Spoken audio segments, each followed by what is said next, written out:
안젤리나 졸리, 나를 움직인 한마디, 사랑은 유쾌하고 온화한 느낌의 조각들로 이루어진 것이다. 안젤리나 졸리. 운명의 한마디, 사랑은 작은 입맞춤, 자비, 친절한 시선, 찬사, 그리고 수없이 많은 유쾌하고 온화한 느낌의 작은 조각들로 이루어진다. 안젤리나 졸리는 화끈한 액션 배우뿐 아니라 굶주린 난민촌의 사랑의 의미를 전파하고 있는 음악의 히로인으로 주목받고 있다. 1975년 6월 4일 캘리포니아주 LA 태생. 성격파 배우 존 보이트의 딸로 유명세를 얻었다. 부친이 갖고 있는 개성 강한 연기자의 기질을 모두 물려받아 웬만한 남성 서너 명은 간단히 제압하는 강한 여성 역할을 단골로 맡고 있다. 뉴욕에 있는 명문 연기학교 리 스트라스버그 극단 출신. 졸리의 인생을 흔들어 놓은 한마디는 다음과 같다. 사랑은 금방 잊혀지는 작은 입맞춤이나 미소를 안겨주는 자비, 친절한 시선, 마음에서 우러나오는 찬사, 그리고 수없이 많은 유쾌하고 온화한 느낌의 작은 조각들로 이루어진다. 늘씬한 체구를 내세워 런던, 뉴욕, LA 등지에서 패션 모델 활동을 했고 팝 가수 미트로프, 레니 크라비츠, 안토넬로 벤디티, 레모네즈 등의 뮤직 비디오 모델로도 출연했다. 정신병동에 수감된 20대 여성 심리를 연기한 처음 만나는 자유 1999로 연기력을 인정받는다. 게임을 극화한 툼 레이더 2001 시리즈를 비롯해 알렉산더 2004, 미스터 미세스 스미스 2005 등에서 남성들의 완고한 성욕을 개혁하려는 여전사 이미지를 보여주어 갈채를 얻어내고 있다. 남성 잡지 FHM을 비롯해 피플 등에서 세상에서 가장 섹시한 여성 100의 단골로 추천하고 있다. 별 5개짜리 최고급 할리우드 호텔과 최소한의 편의 시설조차 없는 난민촌을 오가는 여인. 웬만한 남성쯤은 단번에 제압할 듯한 거친 히로인의 모습을 보여주고 있는 주인공이 안젤리나 졸리이다. 악역 전문 배우 존 보이트와 역시 배우 출신 마셀리니 베르트랑 사이에서 태어난 안젤리나 졸리는 어린 나이에 부모의 이혼으로 마음의 상처를 입고 반항기 가득한 청소년 시절을 보낸다.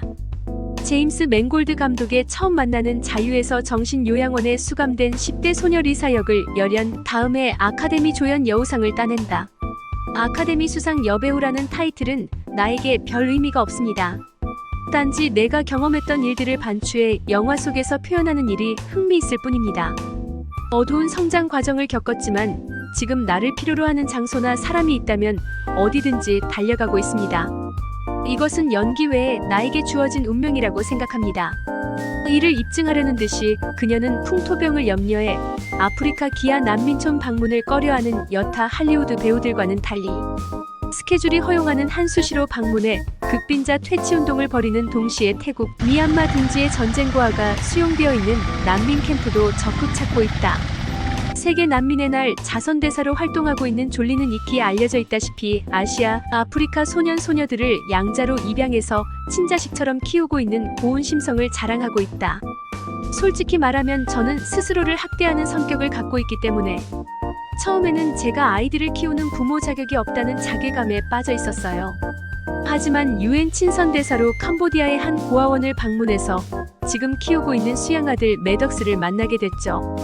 전 그 아이가 저를 보고 방긋 웃는 모습에 말할 수 없는 기쁨을 느꼈죠. 생후 7개월 때 정식 입양을 해서 키우고 있습니다. 저는 매덕스를 키우면서 어머니가 되어가고 있습니다. 아이러니하게도 문남성들에게 매력적인 여성으로 받아들여지기를 거부하고 있는 그녀는 툼 레이더, 미스터, 미세스 스미스 등을 통해 목적을 달성하기 위해서 거칠고 무자비함도 감추지 않고 있는 적극적인 여성의 모습을 펼쳐주고 있다. 억눌린 감정을 폭발시키는 듯한 이런 배역을 선호해서 그런지 그녀는 한때 피를 나누어 마시면서 엽기적인 애정을 과시했던 빌리밥.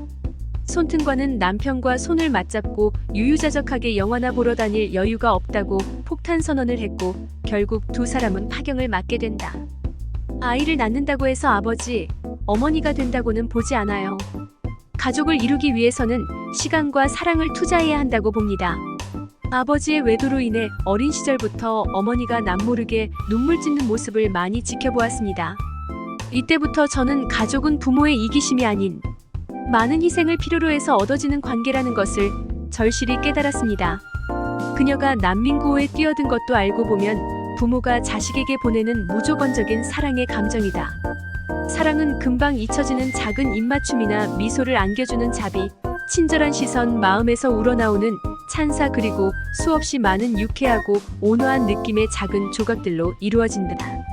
촬영장 틈틈이 읽었던 사무엘 테일러 코올리지의 에세이 프렌드에서 읽은 이 명구는 그녀가 아프리카, 아시아 난민촌을 방문해 관심과 사랑을 갈망하는 어린 소녀들에게 애정의 손길을 보내는데 결정적 자극이 된다.